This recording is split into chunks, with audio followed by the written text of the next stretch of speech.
عقیدت کے ساتھ، محبت کے ساتھ، پیار کے ساتھ، الفت کے ساتھ، پھر اس یقین کے ساتھ پڑھیے کہ ہم یہاں بیٹھ کر جس ذات پر، جس محبوب پر درود و سلام پڑھ رہے ہیں وہ میرے آقا میٹھے مدنی منٹھار مدینے میں بیٹھ کر سماعت بھی فرما رہے ہیں اور جان بھی رہے ہیں کہ کون میری ذات پر درود پڑھ رہا ہے۔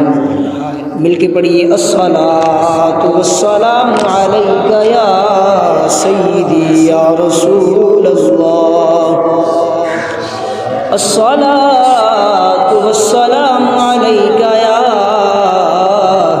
سیدی یا حبیب اللہ، الصلاۃ والسلام علیک یا سیدی یا رحمۃ للعالمین وعلی آلک واصحابک یا سیدی یا خاتم النبیین۔ تمام قسم کی حمد و ثنا اس مالک کے علم یا ذل کے لیے، اس وحدہ لا شریک کے لیے جس نے اس کائنات کو بنایا سجایا۔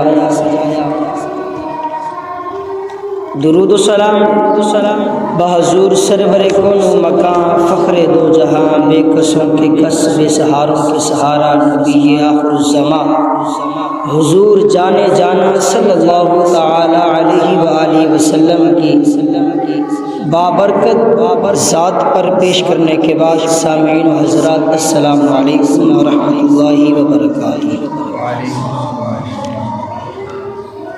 آج جمادی الثانی شروع ہو چکا ہے۔ یہ جو بابرکت اور مقدس مہینہ ہے، اگر ویسے دیکھا جائے تو سارے دن بھی برکت والے ہیں۔ ہمارے ہاں کچھ ایسا رواج نکل آیا ہے کہ لوگ کہتے ہیں جناب منگل والے دن یہ نہیں کرنا چاہیے اور اتوار والے دن یہ نہیں کرنا چاہیے۔ عجیب قسم کے ہمارے ذہن، ہمارے خیال جو کہتی ہے ہم اسی کو سمجھ کے اسی پہ عمل کرنا شروع کر دیتے ہیں۔ ہم حالانکہ ہر دن میرے رب نے پیدا کیا ہے، پھر جو چیز میرے رب نے پیدا کی ہو وہ انسان کے لیے فضول نہیں ہے، وہ انسان کے لیے فضول نہیں ہے، ہر دن برکت والا ہے، ہر گھڑی برکت والی ہے۔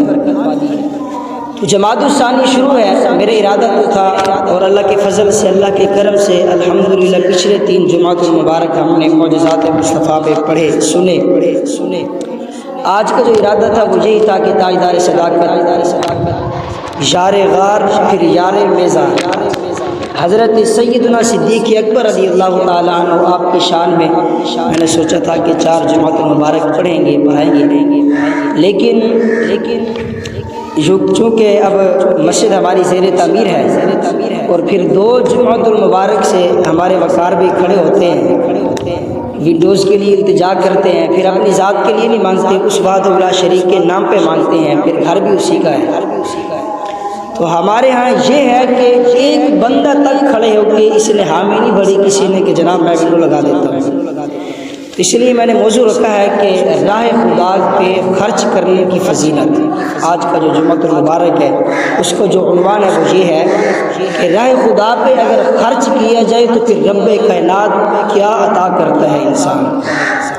کچھ ہم قرآن سے پڑھیں گے، قرآن سنیں گے، پھر اس کو سمجھیں گے، کچھ پھر حضور کے فرامین دیکھیں گے کہ میرے آقا نے اس کے حوالے سے کیا فرمایا ہے۔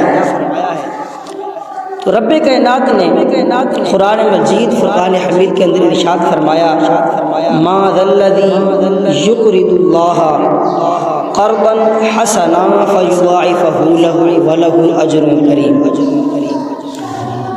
اللہ تبارک و تعالیٰ نے پوری کائنات کو بنایا ہے، انسانوں کو پیدا کیا ہے، پھر ان انسانوں میں سے رب کائنات نے کسی کو مالدار بنایا ہے تو کسی کو غریب بنایا۔ یہ میرے مالک کی حکمت ہے، یہ اسی کی حکمت پر مبنی ہے کہ جس کو چاہے مال و دولت سے نواز دے، جس کو چاہے غریب کر دے، یہ سب کچھ اسی کے اختیار میں ہے۔ اب رب الرحمن نے قرآن میں فرمایا ما ذا الذی یقرض اللہ، رب ہو کے جو پوری کائنات کو پال رہا ہے، وہ رب کہہ رہا ہے ما ذا الذی یقرض اللہ، کون ہے وہ لوگ یقرض اللہ جو مجھے قرض دے۔ اب انسان سمجھتا ہے کہ یار ایک ایسا شخص ہے جس کو رب کائنات نے بڑی ہی دولت سے نوازا ہو، بڑی کوٹھیاں دی ہوں، گاڑی اس کے پاس ہو، بنگلے ہوں، دولت ہو، پھر وہ بندہ کسی کے پاس جا کر مانگے۔ انسان کہتا ہے یار رب نے تجھے ہر چیز سے نوازا ہے، ہر چیز عطا کی ہے، اور پھر بھی تم مجھ سے مانگ رہا ہے۔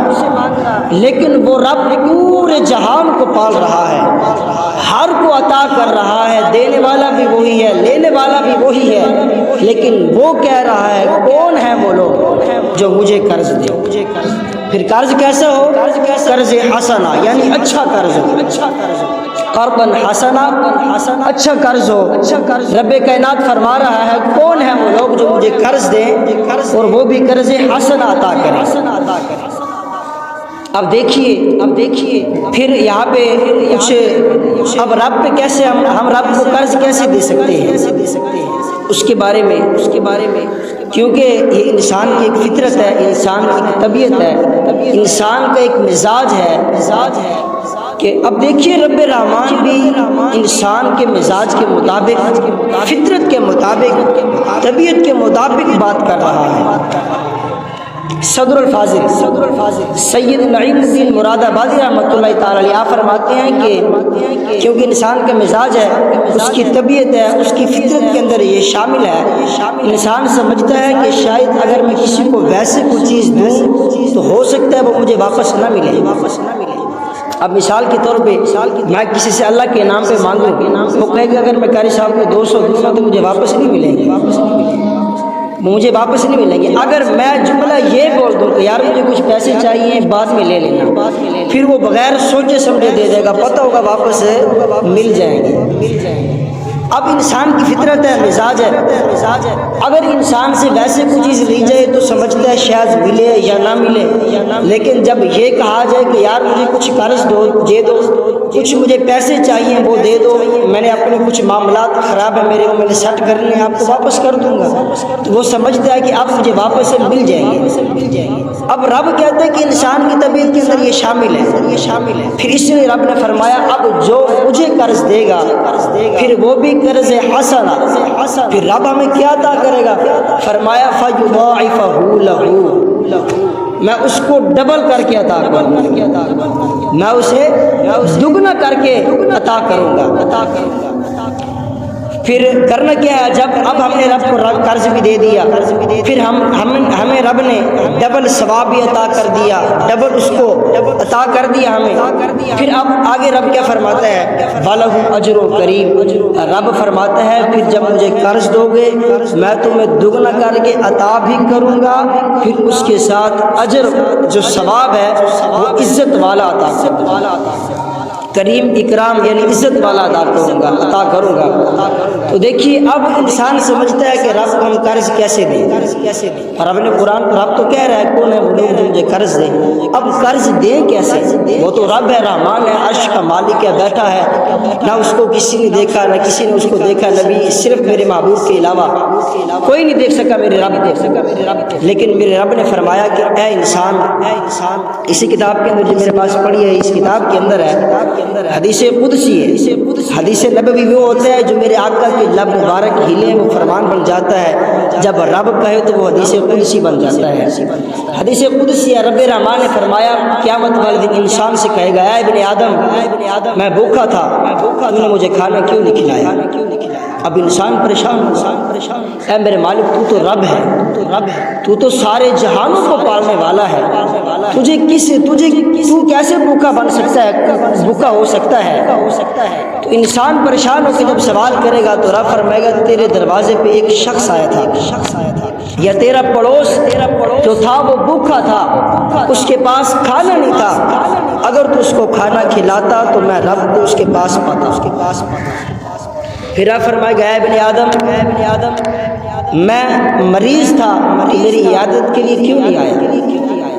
اب انسان پھر پریشان ہو جائے گا، اے مالک تو ہر چیز سے پاک ہے، تیرا تو جسم نہیں ہے، تو جسم سے پاک ہے۔ تو رب رحمان نے فرمایا کہ فلاں شخص بیمار تھا، اگر تو اس کی عیادت کے لیے چلا جاتا تو میں رب کو وہاں پاتا۔ پھر رب فرمائے گا اے انسان میرے پاس لباس نہیں تھا، تو نے مجھے لباس کیوں نہیں پہنایا؟ وہ عرض کرے گا اے رب تو تمام جہانوں کو دینے والا ہے، تیرے پاس تو ہر چیز سے پاک ہے۔ تو رب کہے گا کہ فلاں میرا بندہ اس کے پاس لباس نہیں تھا، اگر تو اس کو لباس عطا کرتا تو مجھے رب کو اس کے پاس پاتا۔ تو یعنی پتہ چلا کہ اگر ہم کسی غرباء پر، فقیر پر، فقراء پر، غرباء پر، طلباء پر، مساکین پر ہم خرچ کریں گے تو اس کا مطلب یہ ہوگا کہ ہم رب کو قرض دے رہے ہیں، کیونکہ اب غریب آتے ہیں وہ رب کے نام پہ مانگتے ہیں، ہم نے رب کے نام پہ دینا ہے۔ پھر ہمیں یہ بھی پتہ ہے کہ اگر جو غریب کو دیں گے وہ واپس نہیں ملے گا، یہ ہماری سوچ ہے۔ اگر دیکھا جائے تو رب کہہ رہا ہے جو مجھے قرض دے گا میں اسے ڈبل کر کے عطا کروں۔ پھر اللہ تبارک و تعالیٰ نے، میرے آقا علیہ الصلوۃ والسلام نے فرمایا کہ جو بندہ کسی پر خرچ کرتا ہے پھر اس پر بھی خرچ کیا جاتا ہے۔ میرے آقا کا فرمان ہے کہ تم خرچ کرو تاکہ تم پر بھی خرچ کیا جائے۔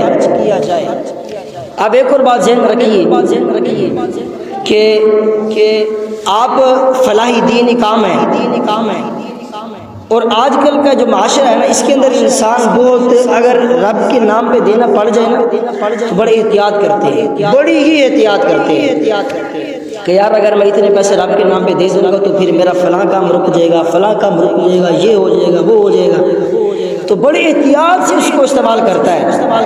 کب؟ جب رب کے نام پہ دینا پڑ جائے، جب رب کے نام پہ خرچ کرنا پڑ جائے تو بڑی احتیاط سے کرتا ہے۔ اگر بے شک غریب سے غریب انسان کیوں نہ ہو، اس کے اگر کوئی شادی ہو نا پھر اس کے خرچے اتنے ہوتے ہیں وہ خود ہی دیکھتا رہتا ہے کہ میرے پیسے جا کہاں ہیں، پھر وہ سوچتا نہیں ہے کہ میں پیسے کہاں لگا رہا ہوں۔ پھر ایسی رسم و رواج آ گئی ہیں کہ اللہ معاف کرے۔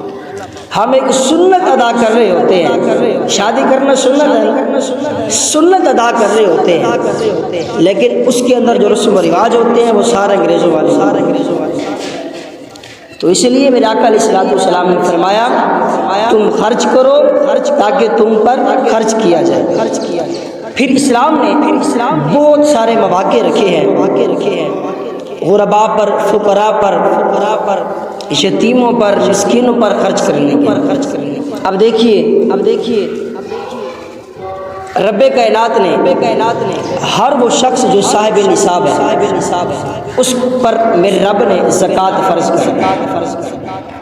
اب اگر انسان زکوٰۃ نکالے گا پوری پھر دے بھی اسے جو زکوٰۃ کا حقدار ہوگا۔